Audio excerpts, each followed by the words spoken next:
বিদায় নিশ্চিত জেনে মোদিজি কি ঘাবড়ে গেছেন?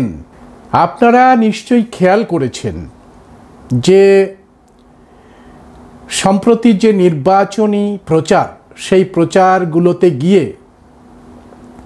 মোদি সাহেবের বক্তব্যতে এসেছে কেমন একটা ক্লান্তি, একঘেয়েমি, যে ভাঙা ক্যানেস্তারা বাজানোর মতো অবস্থা হয়েছে মোদি সাহেবের। বিরক্তিকর এবং হতাশাগ্রস্ত একটা মানুষের বহিঃপ্রকাশ পরিষ্কার করে দেখা যাচ্ছে মোদি সাহেবের বক্তব্যে। এমনকি তিনি মঞ্চে যখন ভাষণ দিচ্ছেন তখন ময়দান ছেড়ে চলে আসছে হাজার হাজার মানুষ। মোদি সাহেব ভেবেছিলেন যে অমৃত মহোৎসব করে একেবারে আলোর আবেগ ছড়িয়ে দিয়ে দেশের মানুষের চিন্তা শক্তিকে একেবারে ভোঁতা করে দেবেন।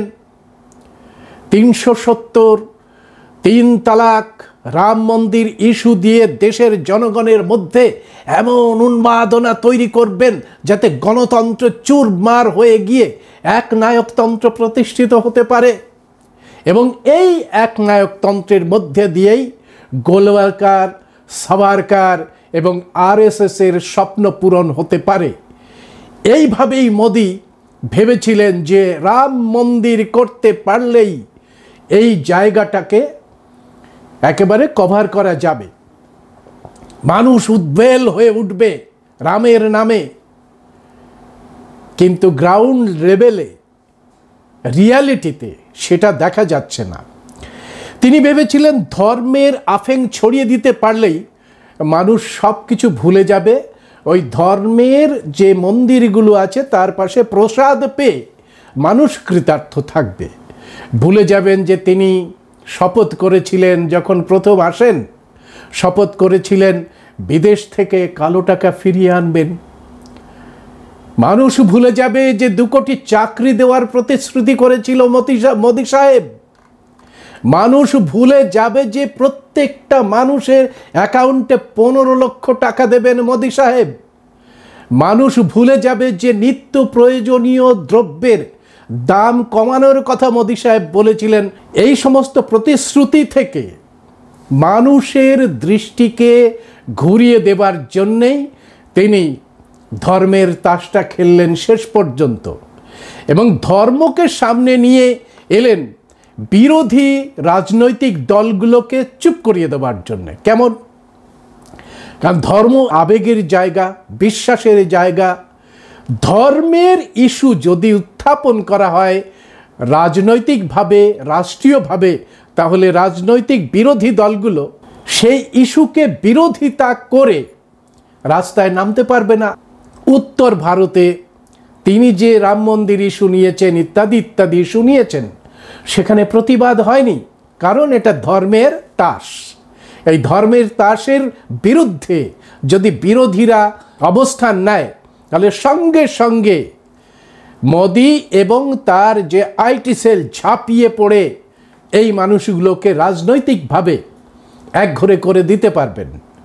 ভারতের বিরোধী দলগুলো সুচতুর, তারা ধর্মের ইস্যুতে মোদিকে প্রতিবাদ করেনি, তারা জনস্বার্থের ইস্যুতে মোদির যে নীতিগুলো সেগুলো বিরুদ্ধাচারণ করেছে এবং মোদিকে বাধ্য করেছেন সেই সমস্ত আইনগুলোকে হয় পোস্টপন্ড রাখতে, না হলে ফিরিয়ে নিতে। আমরা দেখেছি যে কৃষকদের বিদ্রোহে মোদি সাহেব বাধ্য হয়েছিলেন কৃষি যে আইন তিনি করেছিলেন কর্পোরেটদের দ্বারা নিয়ন্ত্রিত আইন, সেগুলোকে তুলে নিতে, সেগুলোকে ট্র্যাক ডাউন করতে বাধ্য হয়েছিলেন মোদি সাহেব। পাশাপাশি ভোটের প্রথম চরণ শেষ হয়ে গেছে। বিভিন্ন যে গদি মিডিয়া এবং ভারতের যে গণমাধ্যমগুলো তারা একটা বুথ ফেরত সমীক্ষা করেছেন। তাতে দেখা যাচ্ছে যে 130টি আসনের মধ্যে 30টি আসনের বেশি পাবার কোনো সম্ভাবনা নেই বিজেপির। এই যে 30টা আসনও পাবেন না, সেখানেই মোদির কপালে চিন্তার ভাঁজ চলে এসেছে এবং তিনি ভয়ঙ্কর ডেসপারেট হয়ে নির্বাচনী বিধি ভঙ্গ করে বক্তব্য রাখতে শুরু করেছেন। এর জন্যে রাজনৈতিক দল থেকে তার বিরুদ্ধে নির্বাচনী বিধি ভঙ্গ করার জন্যে এফআইআর হয়েছে এবং নির্বাচন কমিশনের দৃষ্টি আকর্ষণ করা হয়েছে। এমনকি সুপ্রিম কোর্টের নজরেও আনা হয়েছে এই নির্বাচন বিধি ভঙ্গের অপরাধ। যদি সুপ্রিম কোর্ট এই ইভিএম সম্পর্কে কড়া অবস্থান না নিত, যে ইভিএমের ভিভিপ্যাটকে 100% গুনতে হবে, কারণ মানুষ ভোট দিয়েছে, সে দেখতে চায় তার ভোটটা সত্যি সত্যি যাকে দিয়েছেন তার কাছে যাচ্ছে কিনা। ইভিএমের ওপরে মানুষের আর বিশ্বাস নেই, এটাও মোদির কাছে একটা চিন্তার বিষয়। আর এই কারণেই তিনি রাজস্থানের নির্বাচনী একটি জনসভাতে একেবারে কংগ্রেসের যে নির্বাচনী ইস্তেহার হয়েছে, সেই নির্বাচনী ইস্তেহার প্রকাশ পাওয়ার পরের দিনই বিজেপি এবং তার যে ভৌ মিডিয়া তারা বলে দিয়েছে, তারা বলতে শুরু করেছে এটা মুসলিম লীগের ইস্তেহার। ভাবুন অবস্থা, কংগ্রেস ইস্তেহার দিচ্ছে, সেখানে মুসলিম লীগের ইস্তেহার বলছে যে মুসলিম লীগ এই ধরনের ইস্তেহার প্রকাশ করতেন। অর্থাৎ হিন্দু মুসলিম বিভাজনের যে ঘৃণ্য রাজনীতি, সেটা শুরু থেকেই শুরু করেছে বিজেপি। পাশাপাশি এই দিন যেটা হয়েছে রাজস্থানের ভাষণে, সেই ভাষণ নির্বাচনী বিধি তো একেবারেই ভাঙেনি। সাধারণ মানুষ এই ভাষণ দিলে পরে সঙ্গে সঙ্গে তাকে দেশের যে আইন কানুন আছে, দেশের যে সংবিধান আছে, সেই সংবিধানের মর্যাদাকে ধূলিসাৎ করার জন্যে এবং জনগণকে বিপদ চালিত করে একটা দাঙ্গার পরিস্থিতি তৈরি করার জন্যে তার বিরুদ্ধে মামলা হতো। ইলেকশন কমিশনের দৃষ্টি আকর্ষণ করা হয়েছে। আমি সরাসরি আপনাদেরকেও দেখাচ্ছি মোদির সেই ভাষণ, যে ভাষণে কংগ্রেসের নির্বাচনী ইস্তেহারকে আক্রমণ করতে গিয়ে তিনি কিভাবে নির্বাচনী বিধি ভঙ্গ করেছেন। দেখুন সেই ঘৃণা ভরা সেই ভাষণ। जीवन के सपनों से जुड़ा हुआ है, तुम उसे छीनने की बात कर रहे हो अपने मैनिफेस्टो में। गोल ले लेंगे, सबको वितरित कर देंगे। और पहले जब उनकी सरकार थी, उन्होंने कहा था कि देश की संपत्ति पर पहला अधिकार मुसलमानों का है। इसका मतलब ये संपत्ति इकट्ठी करके किसको बांटेंगे? जिनके ज्यादा बच्चे हैं उनको बांटेंगे। घुसपैठियों को बांटेंगे। क्या आपकी मेहनत की कमाई का पैसा घुसपैठियों को दिया जाएगा? आपको मंजूर है ये कांग्रेस का मैनिफेस्टो कह रहा है कि वो माताओं बहनों का सोने का हिसाब करेंगे, उसकी जड़ती करेंगे, जानकारी लेंगे और फिर उस संपत्ति को बांट देंगे। और उनको बांटेंगे जिनको मनमोहन सिंह जी की सरकार ने कहा था कि संपत्ति पर पहला अधिकार मुसलमानों का है। भाइयों बहनों, ये अर्बन नक्सल की सोच, मेरी माताओं बहनों, ये आपका मंगलसूत्र भी बचने नहीं देंगे, यहां तक जाए। কি ভয়ঙ্কর, কি ভয়ঙ্কর ঘৃণা ভরা ভাষণ। কংগ্রেস এবং অন্যান্য বিরোধী রাজনৈতিক দলের মেয়েরা তারা মোদির এই ভাষণকে তীব্র নিন্দা করেছেন এবং প্রশ্ন করেছেন, মোদিজি, মঙ্গলসূত্রের আসল যে মানে, সে মানেটা আপনি বোঝেন কি? প্রশ্ন তুলেছে। আমরা ব্যক্তিগত মোদিজির জীবনের দিকে যেতে চাইছি না, কিন্তু যেহেতু তিনি রাজনৈতিক ময়দানকে ব্যবহার করে এই মঙ্গলসূত্রের কথা উচ্চারণ করেছেন, সেই জন্যে বিরোধী রাজনৈতিক দলের যারা মহিলা তারা মঙ্গলসূত্রের মানে মোদিজিকে হাড়ে হাড়ে বুঝিয়ে দেওয়ার চেষ্টা করছে।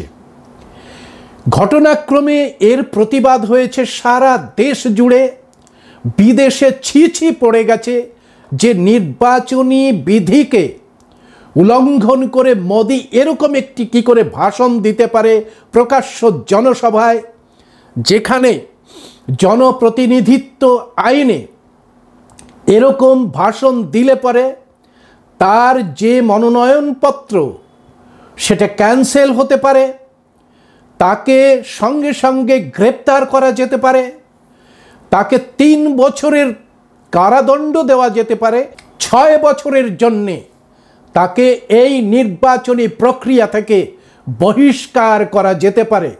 এ নিয়ে কেস হয়েছে, নির্বাচন কমিশনারের দৃষ্টি আকর্ষণ করা হয়েছে, কিন্তু নির্বাচন কমিশনার চুপ করে বসে আছেন। কপিল সিব্বাল এ নিয়ে তীব্র প্রতিবাদ করেছেন এবং তিনি জানিয়েছেন যে चुनाव आयोग से कि आपने तुरंत कोई कदम नहीं उठाया, क्यों नहीं उठाया? ये जो भाषण है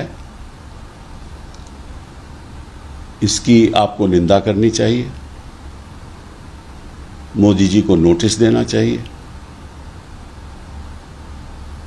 चैनल्स को आदेश देना चाहिए कि यह भाषण दोहराया ना जाए। आपको पीनल कोड की धारा 153A में मुकदमा दर्ज करना चाहिए, क्योंकि चुनाव आयोग न भूल जाए कि उसने संविधान की शपथ ली है और इस अगर शपथ का वो उल्लंघन करेंगे और भेदभाव के साथ ऐसे भाषणों का साथ देंगे तो ये न तो चुनाव आयोग के लिए न देश के लिए ठीक होगा। হিন্দুদের মঙ্গলসূত্র কেড়ে নিয়ে যারা বেশি সন্তান পয়দা করে সেই মুসলমানকে দিয়ে দেওয়া হবে, এ কথা কখনো বলেননি। আর ভূতপূর্ব প্রধানমন্ত্রী মনমোহন সিং তিনি যে বক্তব্য রেখেছিলেন সেই বক্তব্যের ভুল ব্যাখ্যা করেছেন মোদি সাহেব। আপনাদের শোনাচ্ছি সেই বক্তব্যটাকেও। I believe our collective priorities are clear: agriculture, irrigation and water resources, health, education, critical investment in rural infrastructure, and the essential public investment needs of general infrastructure, along with programs for the uplift of scheduled castes, scheduled tribes, other backward classes, minorities and women and children. The component plans for scheduled castes and scheduled tribes will need to be revitalized. We will have to devise innovative plans to ensure that minorities, particularly the Muslim minority, are empowered to share equitably in the fruits of development. They must have the first claim on our resources. বন্ধুরা শুনতে পেলেন, মনমোহন সিং শেষের দিকে বললেন যে মুসলিমদের অগ্রাধিকার আমরা অমান্য করতে পারি না, তাদের অগ্রাধিকার রয়েছে। কেন? এটা হয়েছে সাচার কমিশনের রিপোর্টের যে রিকমেন্ডেশন এসেছিল তার পরিপ্রেক্ষিতে এই নির্বাচনী ইস্তেহারে এটাকে সামিল করা হয়েছিল যে মুসলিমদের প্রায়োরিটিটাকে অগ্রাধিকার দেওয়া হবে, এ কথা তিনি বলেছিলেন। বাকি যে সমস্ত কথা তিনি বললেন, schedule caste, schedule tribe, OBC, minority, এ সমস্ত কথা ছেড়ে দিয়ে মোদি সাহেব কি করলেন? মোদি সাহেব হিন্দু মুসলিম পোলারাইজেশন করার জন্যই ঘৃণা ছড়ালেন, যেখানে নির্বাচনী জনসভায় এই ধরনের ঘৃণা ছড়ানো যায় না। বন্ধুরা, এই যে নির্বাচনী ইস্তেহার তৈরি করেছে কংগ্রেস, আপনারা সেটাও দেখে নিন যে নির্বাচনী ইস্তেহারে আসলে কি আছে। ये मैनिफेस्टो कांग्रेस पार्टी ने नहीं बनाया है, ये मैनिफेस्टो हिंदुस्तान की जनता ने बनाया है। हमने सिर्फ इसको लिखा है, ठीक है, और हमने सिर्फ इसको लिखा है। जो किसानों ने हमें बताया, खारगे जी को बताया, मुझे बताया, बाकी नेताओं को बताया, वो हमने लिखा है। चाहे वो रोजगार की बात हो, चाहे वो कॉन्ट्रैक्ट लेबर की बात हो, हजारों लोगों से बात करके हमने ये हिंदुस्तान की आवाज है, ये लिखी है। বন্ধুরা, স্বাভাবিক কারণেই আপনারা বুঝতে পারছেন যে এই যে নির্বাচনী ইস্তেহার তৈরি করার পেছনে রয়েছে দীর্ঘদিন ধরে যে গণ আন্দোলনগুলো হচ্ছে, সেই গণ আন্দোলনের পরিপ্রেক্ষিতে মানুষের কাছ থেকে মানুষ যে অধিকারগুলো চাইছে, শ্রমজীবী মানুষ যে অধিকারগুলো চাইছে, মহিলারা যে অধিকারগুলো চাইছে, কৃষক যে অধিকারগুলো চাইছে, তার পরিপ্রেক্ষিতেই এই ইস্তেহার তৈরি করা হয়েছে, এটা রাহুল গান্ধী বললেন। কিন্তু আমরা দেখতে পাচ্ছি মোদি সাহেব এত ঘাবড়ে গেলেন কেন? এই নির্বাচনী ইস্তেহার দেখে ঘাবড়ে যাওয়ার কি আছে? অনেক জায়গায় আছে, কারণ তিনি বুঝতে পেরেছেন এই নির্বাচনী ইস্তেহার জনগণকে এম্পাওয়ার করার ইস্তেহার। তিনি এই 10 বছর যাবৎ মাত্র 20-25টি পরিবারকে এম্পাওয়ার করেছেন। জনগণের টাকা ব্যাংক থেকে নিয়ে এই সমস্ত পরিবার, মাত্র 25টি পরিবারকে এম্পাওয়ার করেছেন মোদি সাহেব। চোরেদের চুরি করতে সহযোগিতা করেছেন।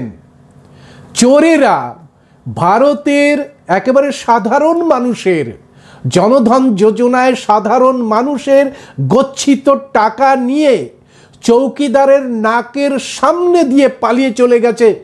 মোদি সাহেব পালাতে সহযোগিতা করেছেন, তাদের বিরুদ্ধে কোনো কাজ করেননি। উল্টে দাভোসে গিয়ে এই চোরগুলোকে পাশে দাঁড় করিয়ে চোরেদের রাজাদের মতো তিনি ছবি তুলেছেন, ফটো সেশন করেছেন।